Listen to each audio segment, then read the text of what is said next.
Και πορώθηκαν όλοι. Ναι, μπρο, το πιάσαν όλοι κατευθείαν και καραγούσταρα. Και ήταν η πρώτη φορά που πίστεψα ότι δεν είμαι τρελός.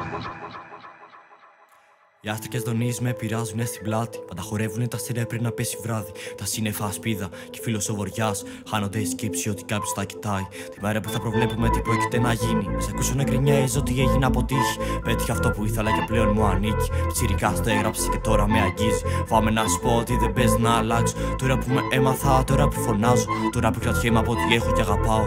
Τώρα που είμαι ήρεμος, τώρα θα ρεφάρω. Γράφω για τις μέρες που με σήκωνα με ζόρι. Άντιαζα να τα χωρέσουνε οι φόβοι. Έψαχνα την άνοιξη, κοιτούσα το ρολόι. Ζήγιζα τα μέτρα να ταιριάζουν με το story. Είπες θα το κόψεις, εν τέλει το συνήθισες. Πόσο ωραία ακούγεται το ξύπνησες. Πώς να με κρατήσω, τα φωνάζεις ό,τι νίξες.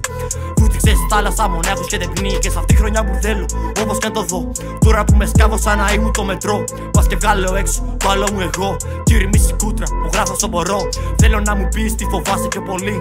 Της αρχής στο τέλος, στο τέλος της αρχής. Στο μπαλκόνι φύλλα, αρχής εποχής. Στο πατάρι ρούχ, τέλος αλληνής. Λέει 2025, homemade, Νέθος, Μπένος. Μια μικρή πόλη της Ελλάδας, Αλεξανδρούπολη, Ξάνθη, Θεσσαλονίκη, Πάτρη, σε όλη την Ελλάδα. Άκου και λέει, ναι.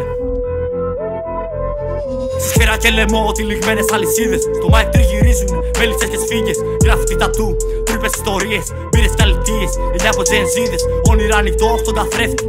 Βαθίζω στην ανάποδο, να λύσω τι με δένει. Φωτογράφω ανήμερα Δεκέμβρη. Θα επιστρέψω Ιούνιο, εδώ θα με καίει. Πες μου τελικά αν αξίζει. Να δίνεις ό,τι παίρνεις και να παίρνεις ό,τι δίνεις. Το μέλλον μας τα διάφορα σφυρίζει. Γενιά της βίας και της δοπαμίνης. Ένας λόγος να έχεις να επιμείνεις. Πονά πολύ το αίσθημα ευθύνης.